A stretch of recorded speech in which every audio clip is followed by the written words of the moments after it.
Lori. Steph and I always wanted to, you guys probably realize and know that I, for a long time, the movie lived with me in what I would call on my computer. And it was the way I watched the movie for 2 years or whatever in black and white. And actually it was a black and white that I had to sort of create myself. So it wasn't as rich as this. And I look forward to coloring the entire movie professionally in a really rich and beautiful monochrome and being able to do all the little tricks, printing tricks that I love. So we'll see that I feel like as we develop this, it'll even be even more custom. So that's exciting. So this shot of this first shot of Darkseid is, there's a question that I saw about Darkseid that in the theatrical cut, apparently Darkseid is replaced with Steppenwolf in this early sequence. Now, that must have been was a redo, because when I was involved with the movie, it was always Uxas here. So it's probably not difficult, and we've done it many times, to use the motion capture that the actors were able to do on set.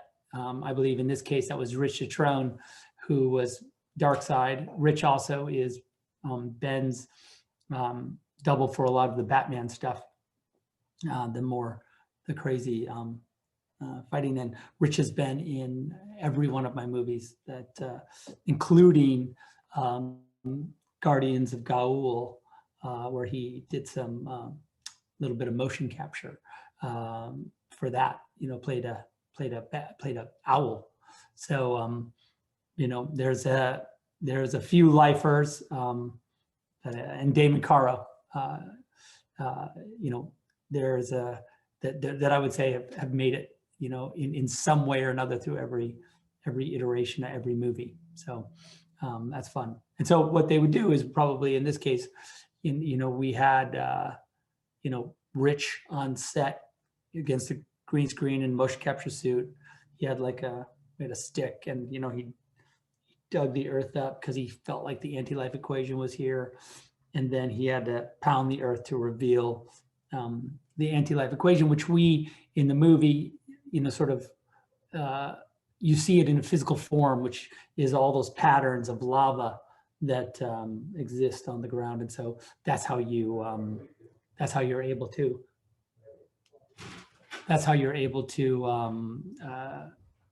how they're able to visualize it. And so that would have to be deciphered to figure out how the anti-life equation actually can be put into practice.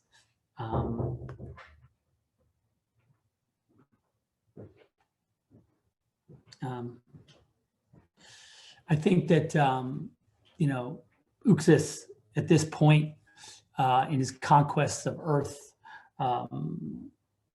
I got a question here about how strong Uxas is, young Darkseid compared to, let's say, like Zod. But I think that, young Uxas is super powerful compared to the rest of the only thing that, could really stand up against him is the old gods. And here you'll see him fighting with Zeus and Ares and the rest of the sort of the defenders of Earth as they are seen, and the old king of Atlantis. So that's him pounding the earth. This image, this next shot is Superman's, the death of Superman at the hands of that crazy monster that we let loose on the world. Lex was crazy to let him loose, but Doomsday is, just about as scary as a monster as we could come up with, other than the next one that we come up against, which Uxas and Steppenwolf are pretty much comparable, I think, in some ways to those two. Although, you could argue the sort of mythological strengths of both of them, and that some are more than others, but, specifically Superman. You know, this this moment is really iconic to me, and you'll see how it influences the sort of what happens in this movie. But that's a little bit of a reveal. Let's see, we got this shot. This shot is a chocolate block of all sorts of questions, and the one thing you can see is you can see the Thomas Wayne portrait that I have. You know, I have here at the house. And a bunch of the other cool things I see. You guys have, I'm sure, scrubbed through this and seen a lot of things. I don't want to like give too much away with this shot because there's a lot of sort of cryptic messages in it, and I don't want to explain too much of it because of there's the fun of having to go through this shot and kind of try and put together the pieces of the puzzle. But suffice it to say, a lot of the pieces are in this shot to like what's planned. You can see the armada of our apocalypse, as well as the apocalyptic tech and some fire pits, which also we saw in BVS in the Nightmare Future. So just slowly, there's what you guys have all seen, I'm sure, is the Joker card. It's floating through that's the same card that was taped to Batman's gun in BVS. In the nightmare sequence, you can see the Omega symbol out there, and give you some idea about, you know, where you are in relationship to the to where we were in BVS. Some logos, Warner Brothers, DC, you're familiar with. Here's Diana at the Shrine of the Amazons. You can see the arrow of Artemis stuck in the ground back there. And she has gone to collect it because on the shaft of the arrow, there's a few clues as to, I would say, one, Diana's possible return to Themyscira, and two, the location of the actual hidden Shrine of the Amazons. Those guys.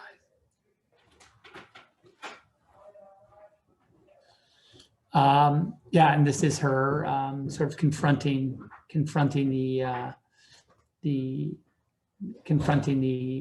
arrow, and you can see the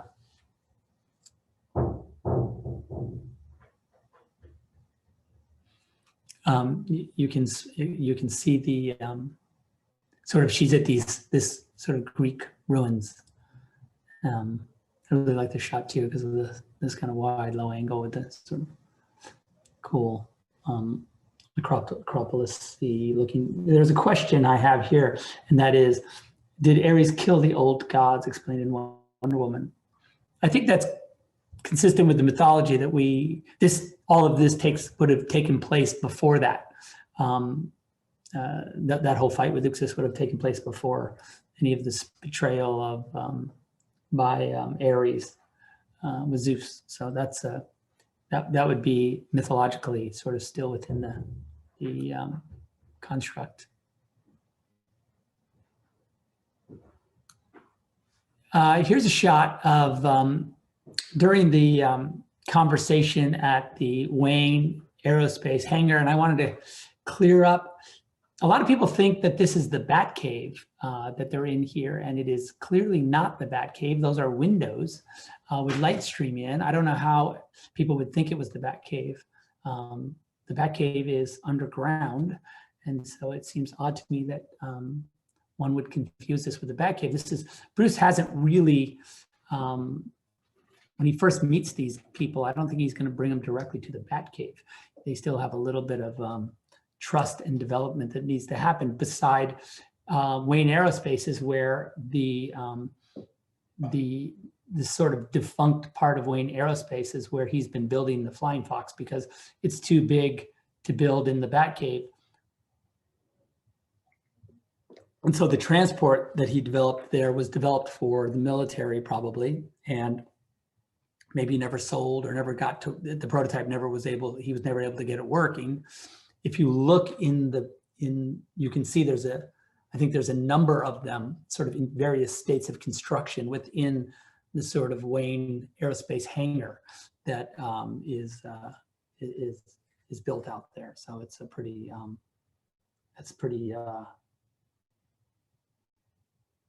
looking here.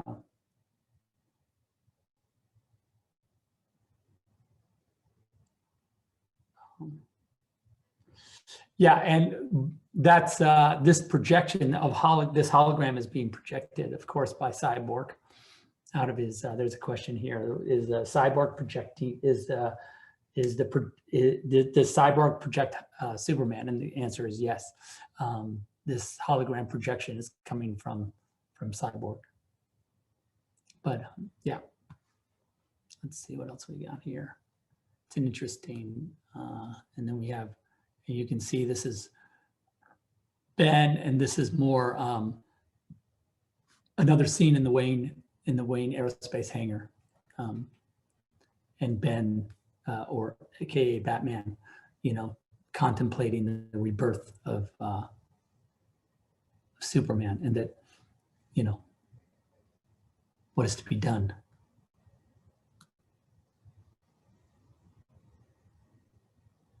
This is the Welch fishing village that we built on at the airport in England.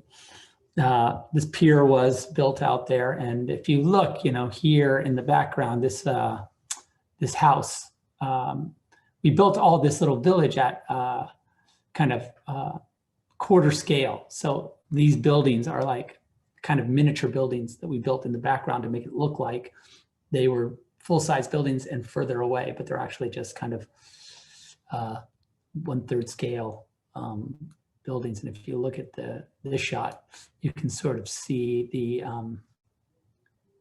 buildings. Let's see if you see them pretty good there. Yeah, you can sort of see them pretty good, like this guy and this guy. The main tavern that we built and the pier is at full scale, and then these little buildings back here are kind of smaller. And we got like kids' bicycles and some other things to make the scale back there work for the shop. And it was really fun to do. And then, of course, the shot out on the pier had a lot of,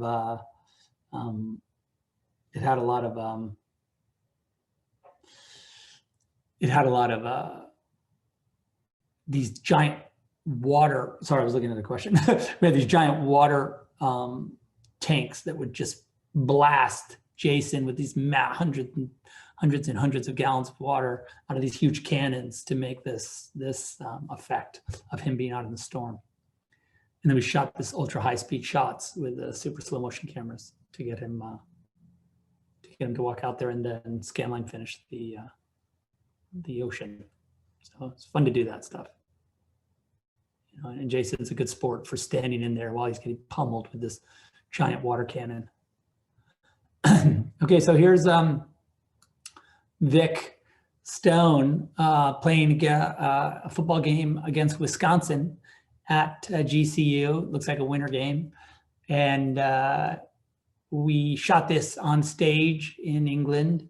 My son, Eli Snyder, did the choreography of the football and was helping out all during this section. He worked with Ray because Eli was a quarterback, and so he helped Ray with his some of his skill training there, and Ray did a really great job and really passed the eye test, as they say in the football recruiting world. He looked really good and did a great job with this football scene. And so this was all snow that we shot on the day. It's artificial snow that we pumped in, crowd. We built those bleachers, on stage in England, and had to get English football players to play the football, from the English Football League.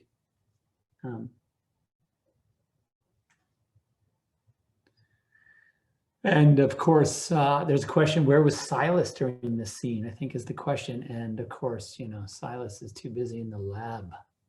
He's missing from this. There's an empty chair there, obviously. So sad. Yeah, this is a Cyborg's mom, and celebrating her son's amazing victory at this particular football game.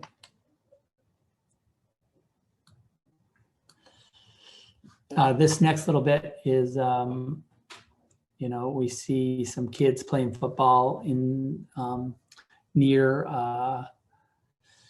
Vic's house in Gotham. And this is a thing we shot in Leavesden in England, on the back lot.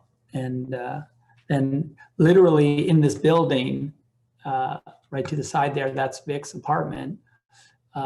We had, this moment here where Victor is watching the kids out there and remembering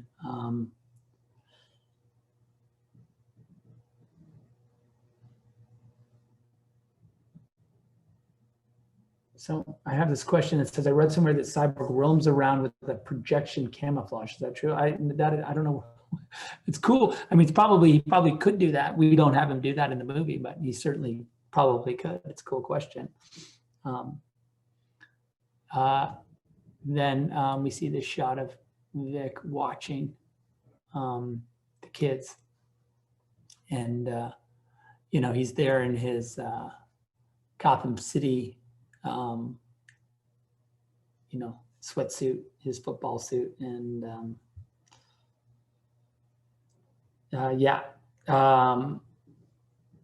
this is a question, where has Cyborg been hiding ever since the accident? And yes, the answer is yeah. He's kind of been, and he and Silas talk about this during the film, about him kind of being reclusive now, and he feels trapped in the apartment, and he doesn't know how to, how to be out in the world. And it's kind of like, what is he supposed to be now that he's a cyborg? What's his role? And I think that's a really a big exploration of sort of his place. Takes place. There's a lot of that in the movie, which I think is really that's a big part of his arc. Is where's his place? Here's a shot of Superman emerging from the scout ship, and in his black suit, gloriously, I might add. I don't want to give too much more about this, other than it's just epic. It's the same door he came out of in Man of Steel. Here's Wonder Woman. Sorry, it's not grabbing that shot. I don't know why it's not.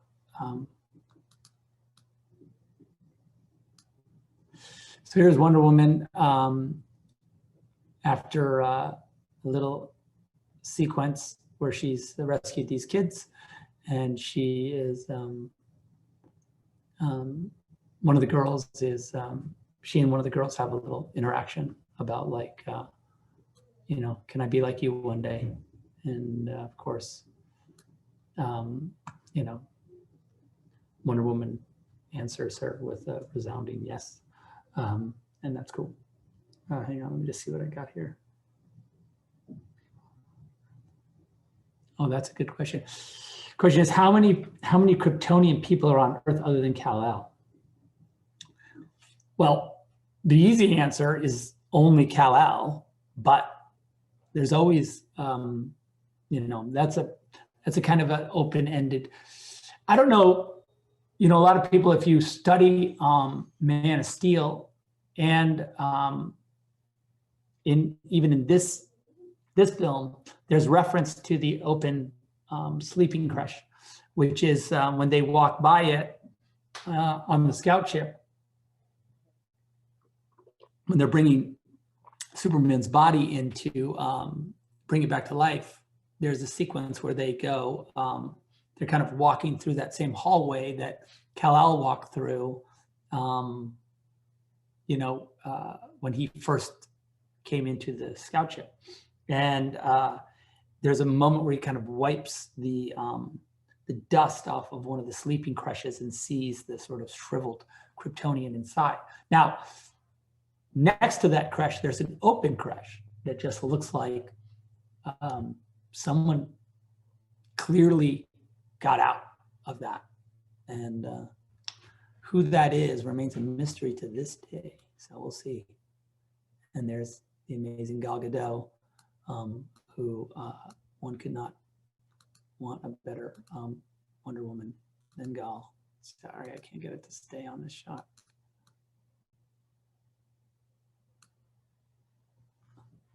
It really doesn't want to do that, does it? I'm really trying, guys. Oh, there it is.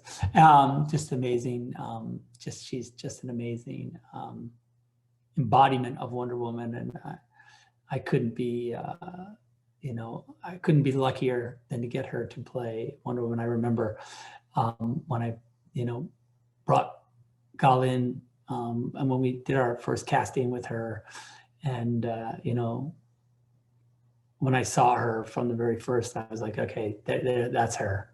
That's my Wonder Woman. And, it's been an honor to work with her ever since.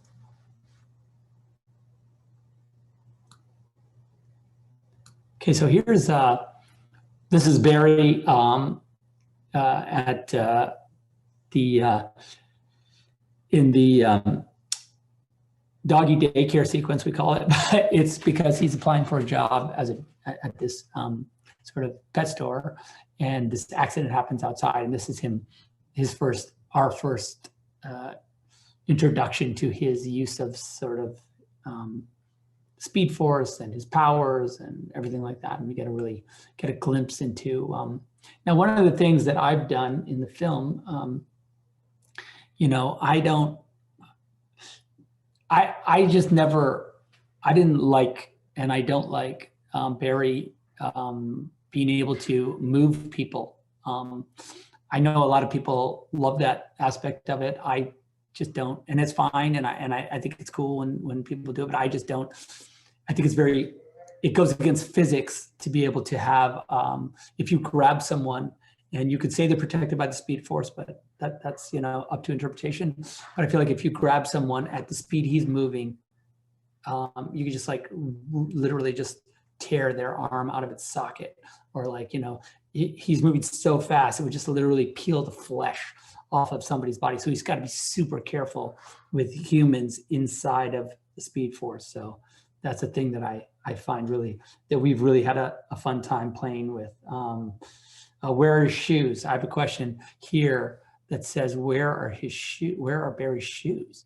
And the answer is that when he goes into the speed force or starts to move in this world, his shoes are basically, you see in the movie, we have a shot where he turns and the shoes just explode off his feet because they're not ready for that. And so they don't, they wouldn't be able to, a normal shoe would stay together. So it just shows how he needs his suit, really. He's able to do this because, he saw this girl that was, compelling, and he wants to, he's moved to save her, but, he wasn't ready. So it's kind of fun. It's kind of fun to play with the realities of what would happen in that world.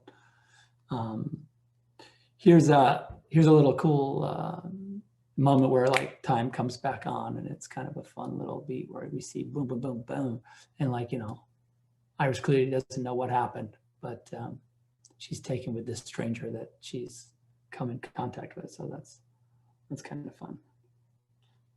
Let's see. In JL, will we see how Barry got his powers? No, we don't go into that mythological. That's a big piece, and I felt like we do explore, of course, the relationship with his father. but I left that that piece of story still out there to be told, and you know, would love to get at it at some point, but we'll see.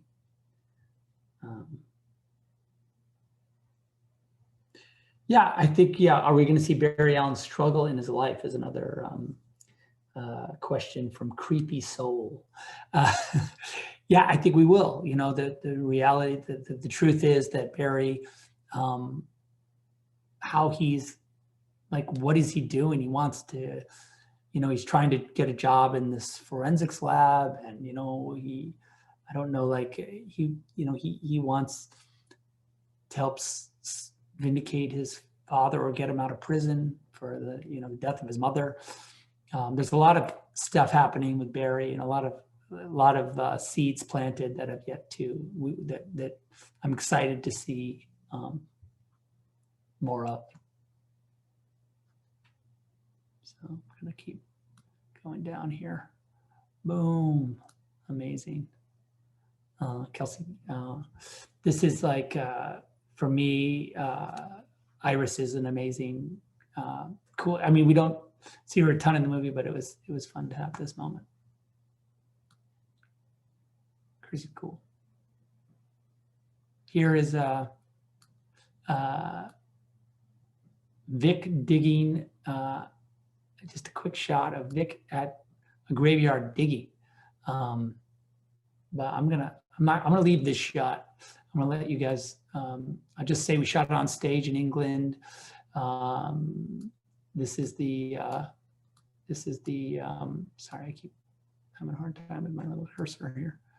This angel statue, though, is our angel statue from Watchmen and Sucker Punch.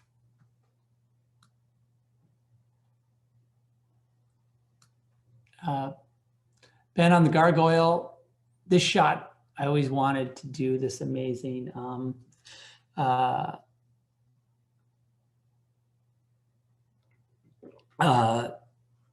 classic Batman Gargoyle shot. This is on top of the Gotham City Police Department. And we have a shot of, you know, Patrick built me this crazy, scary skeleton gargoyle with its placard and stuff. And I said, yeah, that's perfect. I think there's a miniature of this, you know, that I have that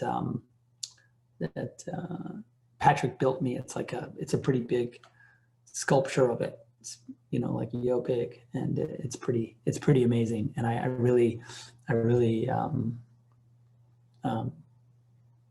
thought it's a really cool, it's a cool little piece.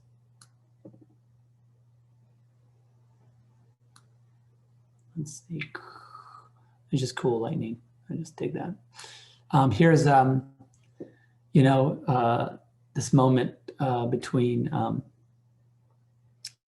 Lois and Martha, and shot this again. We rebuilt this set. This was a set we built for BVS, and we built it again. And in England, built this the apartment again. Built it in Detroit, and then built it in England.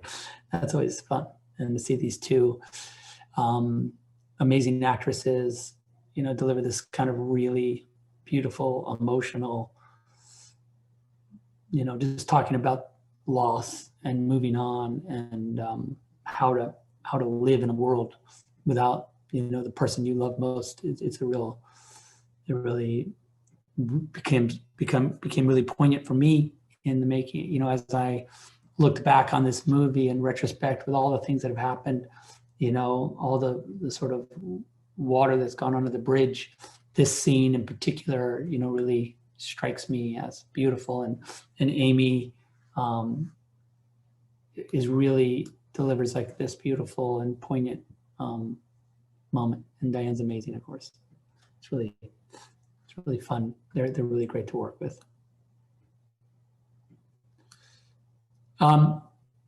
This is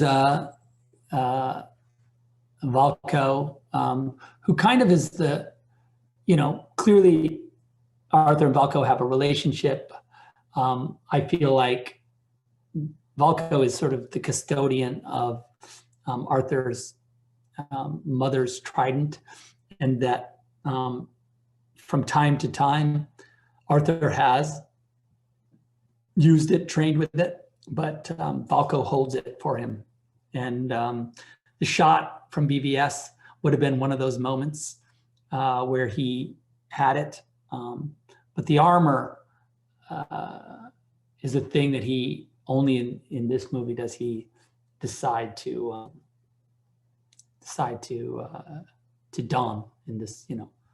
And this is Valko is talking to him about, come on, like it's time. And then there's a cool crab up there walking around, which is just fun. This is the moment where you know, he and Mera are talking out like what his responsibilities are, and then he leaves, sort of Jim Morrison style, which is, you know, very Jason-esque. And yeah, and then there's Mera wondering what. This is actually a shot from earlier in the movie where she's worried about what's happening with this. She's kind of one of the guardians over at the redoubt, the redoubt. I think that's what we call it. That's the old ancient Atlantean. Before the Atlantis descended under the waves, it was an above the ground world, and this area was where the mother box was placed. And you can see that it was actually designed and built when Atlantis still existed above sea. And so now when you see it, it's kind of underwater, and it is, there's still staircases and bridges, but they're all submerged now because it's descended. But that is the ancient resting place of the mother box that the Atlanteans protect. And so we see Mera here, and the mother box is starting to shake for some reason, and she's concerned.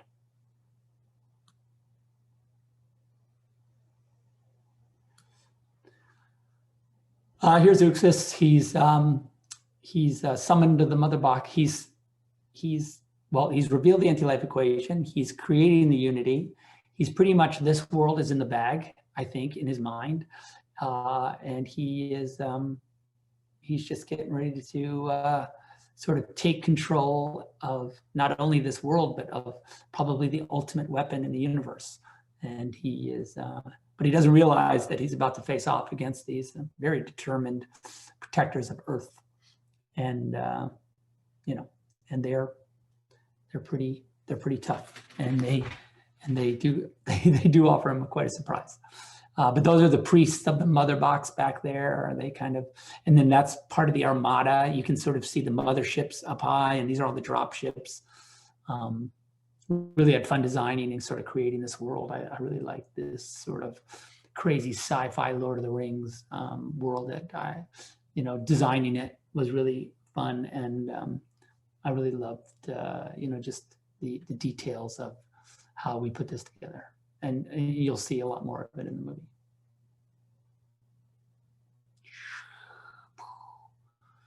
Desaad. Oh, geez, Desaad. Desaad is kind of, in the movie, acts as sort of go-between between Steppenwolf and the dark side. He's sort of the agent that Steppenwolf sort of interacts with in his conquest of Earth to sort of give him updates, and they kind of interact through this sort of super cool hologram. I won't describe how it's done, but it's crazy. And I think that it, he offers us a lot of backstory about Steppenwolf and Darkseid's relationship, and then also his own ambition, I think, in some degree. But he's scary. This is in Star Labs. We have this, Vic is, trying to figure out what to do with his, some events that just took place in the, in Star Labs. I don't want to spoil it too much. There's a little bit of info about it, but Cyborg is doing like an amazing, or Ray's doing an amazing job of, just reflecting all that pain and all that, the hardship of being a son, but also being like trying to find your place in the world and like all the things you never said,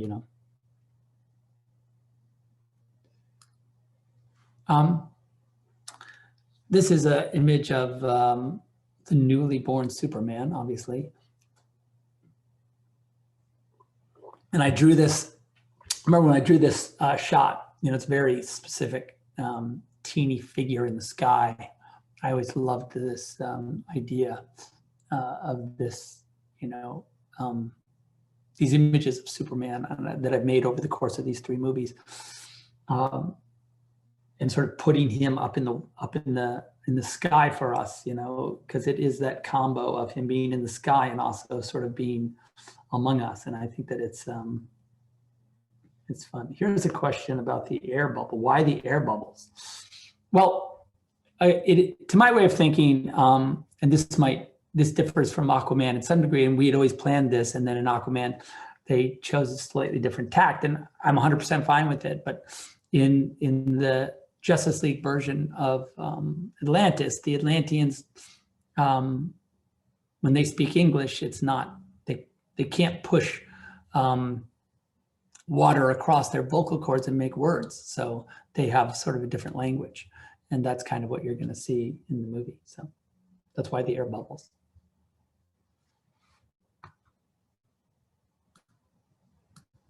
And Lois sees the impossible. So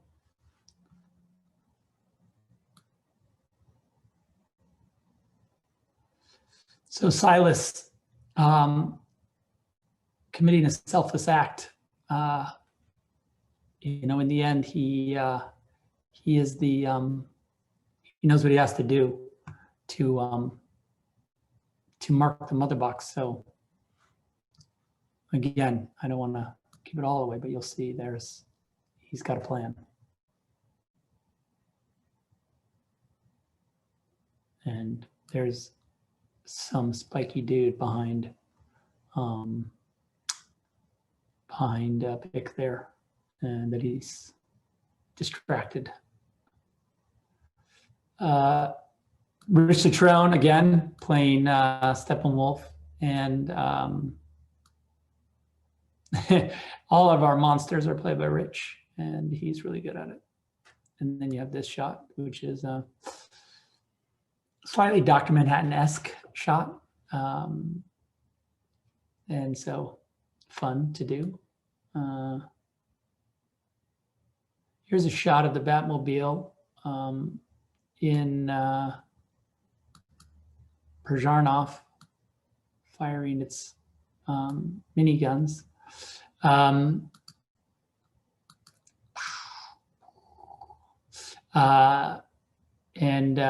it's being chased. I think you can see him up there barely. There's like a whole horde of parademons chasing him at this point, and Batman's trying to divert the army, divert the parademons so that the team can make their way into the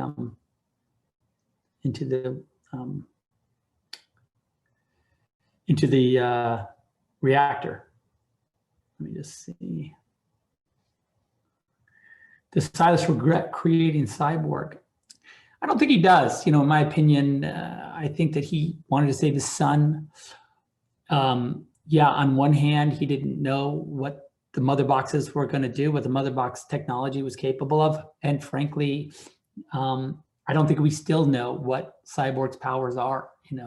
If you look at what the apocalyptian, what these mother boxes are capable of world creating, world destroying, I think what Cyborg has, what he's seeing what he's able to do is really just the tip of the iceberg compared to what is possible maybe in the future for him.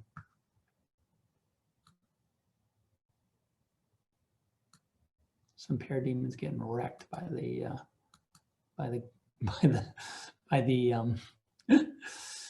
Batmobile. Okay, here's Hippolyta, however you want to say it. I'm not going to argue.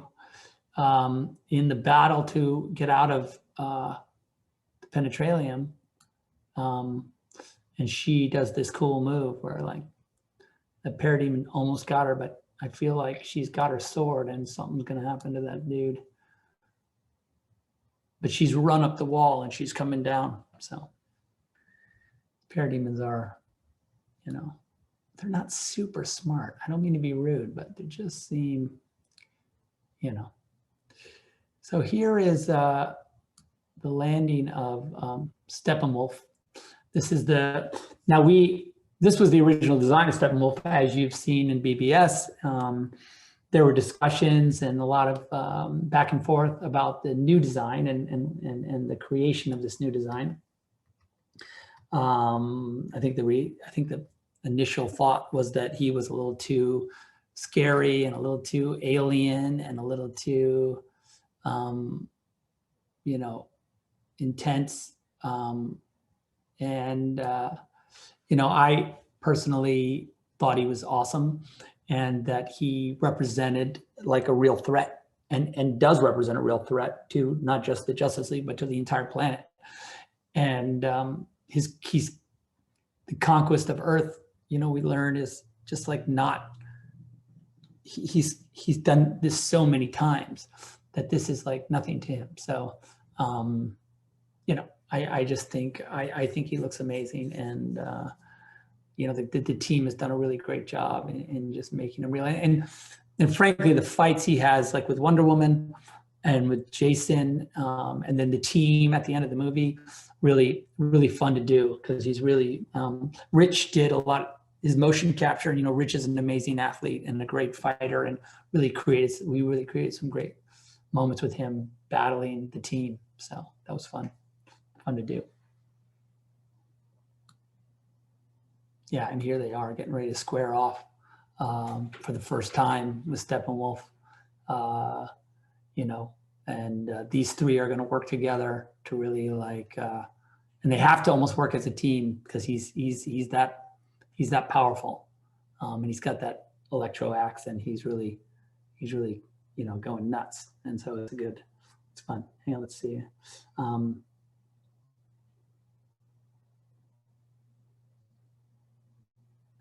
Yeah, is that Steppenwolf's body or is it his armor is the question. And it's armor. There, you'll see sequences. There's a sequence in the movie where he pulls it down. You sort of see him naked and you really get to look at like his scary, you know, actual body. But yeah, that's his like space armor. He's like a space knight. So we like to call him. He's very sci-fi. This was a section we did where a little sequence where Barry is saving these people for some falling rocks. And it may appear as if he's flying, but of course he's not. He's just with the speed force and with how fast he is able to elevate quite quickly and change direction quite quickly. And there is that little bit of, you know, height he's able to get, you know, above these people to rescue them from this giant debris field that's falling on these Star Labs workers here. And that's kind of the cool little section there where he's here's this is one of the parademons bashing into the Batmobile as Bruce tries to make his way toward the reactor. Just fun. Yeah, and then here we go with this is Superman coming into direct conflict with Steppenwolf, and you know, the impact is you can imagine pretty intense, and they do go at it. But I think the here's a go. What was the inspiration behind Steppenwolf design? You know, I just felt like I guess what I'm saying is, you know, when you see him in his like if you, what you're not seeing is that the armor actually, sometimes it lays flat when it moves with him sort of emotionally. Like there's moments when the Themyscirans are shooting him with arrows and the armor kind of is able to sort of capture those arrows. So the armor is like a living, breathing organism of its own. And so that's why, you know, it's flat and spiky, and it does all those cool things depending on, you know, what situation he's in. So it was really, we've done a lot of work on trying to really capture the making that armor, you know, really be a character as well in the movie. Here's Batman fighting with parademons, and Alfred was able to construct for him special gauntlets, and of course Wonder Woman, you know, they do discuss whose idea this was and what was the inspiration, because it's pretty obvious where that idea came from. And I'm not going to tell you anything about this, other than to say this was a sequence we've worked long and hard on, and you'll see more of it in the motion picture. But suffice it to say, it is what you see there, I guess. Here we are out at the Kent farm, and look at me, I'm having a mouse issue, but that's fun. You get to just see this shot over and over. This was a shot that I drew. I think I might have even released this frame, the storyboard, that I drew this really quite early on in the making of the film. I drew it. This is almost the exact frame. I was worried about this tree over here because in Leavesden, you know, we had to rebuild the Kent farm in England. And so we had built it at this airport, and I was worried we'd get that tree to work, and I think it worked really great. Planted that corn. So yeah, it was, this is kind of a magical moment, you know, sort of Clark kind of being reborn into the memories of his life in Kansas. And then, of course, this reunion shot coming, you know, pretty beautiful moment between these three actors that I've been with for, you know, eight plus years. So it's kind of fun for me to see this as well. Here's Cyborg sort of discovering and thinking about his powers, what is possible to him. You know, I guess when you sort of think about like what is Cyborg capable of in a technological world, because no firewall can defy him, nothing can, there's no encryption, that he just sees, like if there's an encrypted, like, you know, cybersecurity system, he would just like, it would just look like nothing to him. He'd just walk right through it. And so anything that's on a technological grid or platform, he would be able to just, like, for instance, nuclear warheads, that's easy, like launch them in a second.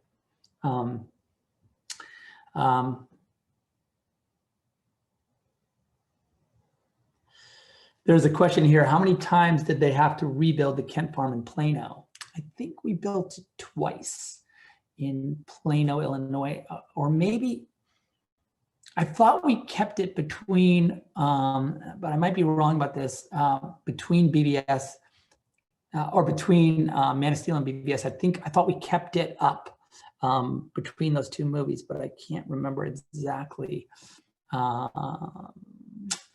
But I do know it was out there for quite a while, and then I do believe we had to reconstruct it, and then we had to rebuild it again in England.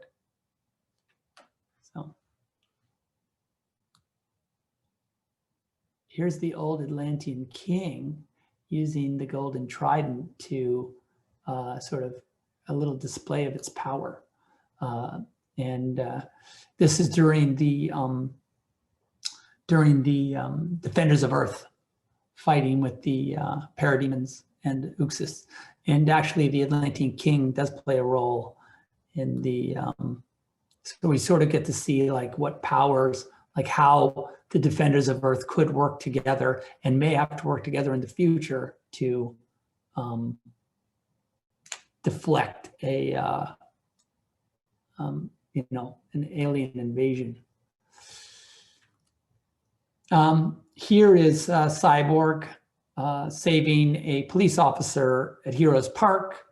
That police officer happens to be the original Jimmy Olsen, a little cameo we did with him, so that was fun. You better move. And then here is Flash making his way through a psychedelic landscape. And I think this is just something you're going to see in the movie. Poof, poof.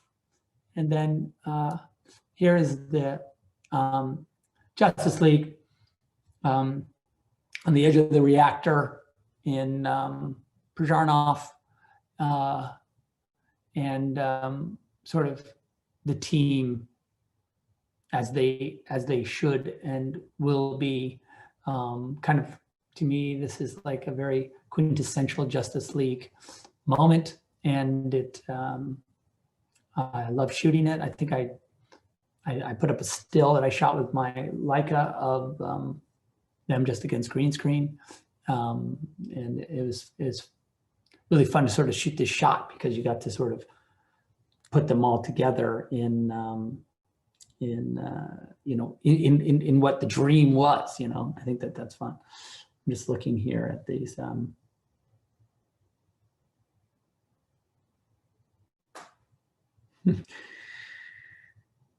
Here's a question that says, would you say Flash is more swimming than running through space? That's the impression I get from the movements. That's about the Flash shots. If you want to think about it that way, I think that's fine. But I think that, yeah, he's kind of having to do this sort of cosmic run. So it's definitely, that's sort of the impression, sure.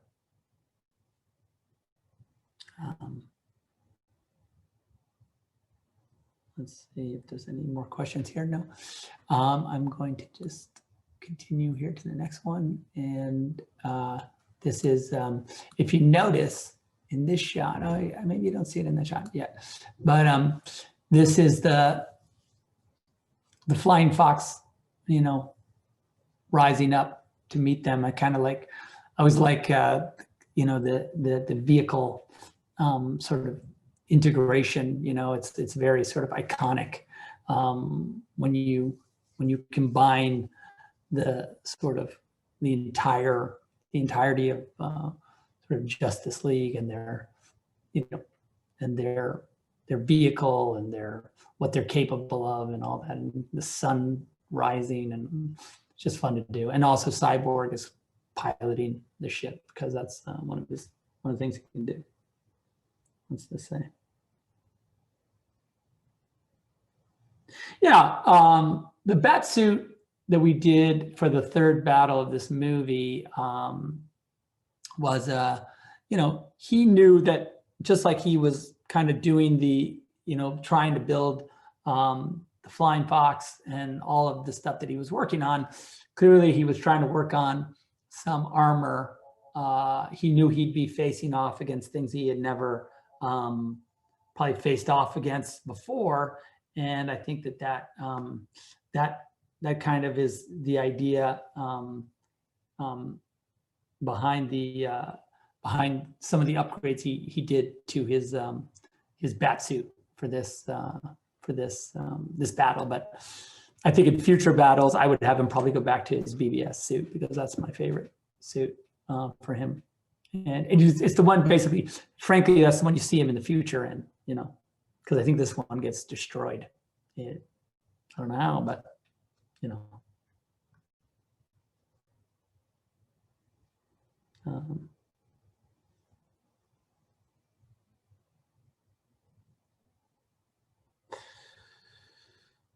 here's a question. What was your favorite shot you were able to put in this trailer so far? There's so many. I'm really enjoying a lot of this stuff, but one of my favorites is this Batman shot. It's just one of my favorite Batman shots, but I feel like it's a cornucopia of fun stuff. So I'm not going to pick a child right now. And then we have this little sequence where Barry, you know, talks about what are we going to do? This guy's like a destroyer of worlds. And we see this little quick shot montage of the team.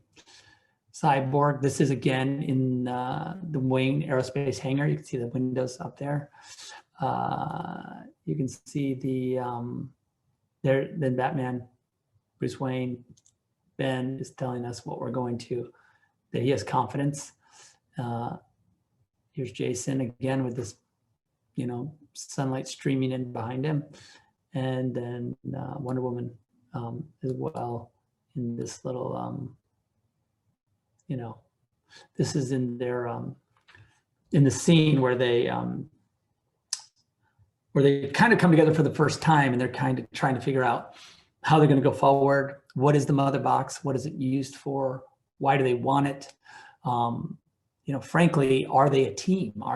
Can they work together? And I think that you know, that, and it's mostly a conflict between Aquaman and Cyborg. They have the main conflict in the scene. Aquaman and Cyborg, I think Aquaman doesn't trust Cyborg. He thinks Cyborg is a little too similar, if you will, to the mother box technology, which he is. And I think that, and frankly, you know, Vic knows a lot about the mother boxes, maybe more than, you know, they're suspicious of his knowledge of the mother box. And so maybe the team is justified in their suspicion, but clearly not, because it's just is what it is. And then Us United, you know, which is kind of our call sign right now, Us United, you know, as a group. And so this is, you know, maybe a call right now to, if you can, and if you think of it, to join the link and go give a little bit to AFSP. You know, we're in a quite a you know, tough time right now with this pandemic, and there's a lot of people, you know, it's not, a lot of people need help, and it never hurts to. And then HBO Max, 2021. So we don't have a exact date, but that will be soon. So I'm going to stop sharing this video, and yeah, that was fun. I'm going to let's just see if there's any more questions. I'm sure there's a million, but let's see.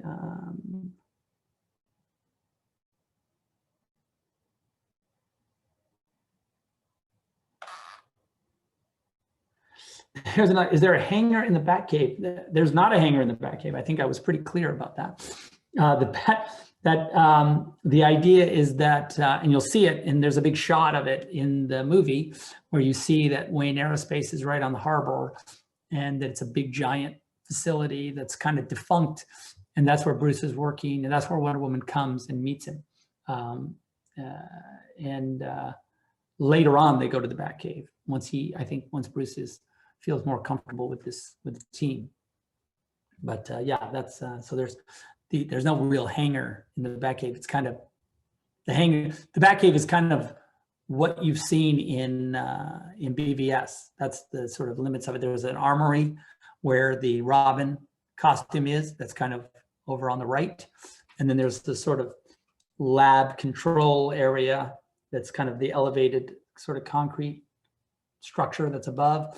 Then the garage area where the Batmobile is, and then there's a small landing pad for the Batwing that clearly has been destroyed, and he has yet to build a new.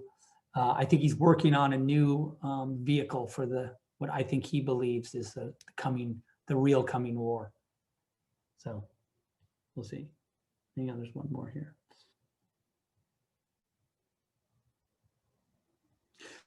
Yeah, Batman and Superman have a small reunion in the movie. I think that is there's that clearly there's more to come with there would have been more to come with how they in this post Justice League world, like now what is the relationship between Batman and Superman? I think that's something that I wanted to sort of let have them at a small reunion, but that seems like a bigger story. So that's yet to come. Well, guys, that was fun. I hope you guys enjoyed me pulling through the trailer. I had a great time looking at these shots. It's funny because I'm editing the movie now, so I see we are, while editing, I mean, I am looking at the actual visual effect shots because the cut is locked. So I'm just looking every day at these shots as they come in, and it's really exciting. And I'm excited for you guys to see the giant amount of movie that you have coming your way in 2021 on HBO Max. Don't also forget that, you know, it is probably a solid 2.5 hours of unseen footage in this movie, I would imagine, something like that. And so, yeah, that's going to be fun, I think, for everyone to experience this for the first time. So thank you guys for checking this out. Don't forget to go grab a shirt or something from Ink to the People, and you know, let's keep the drum beat going for AFSP and our important work with suicide prevention. So thank you guys, appreciate it, and more to come. So thank you so much.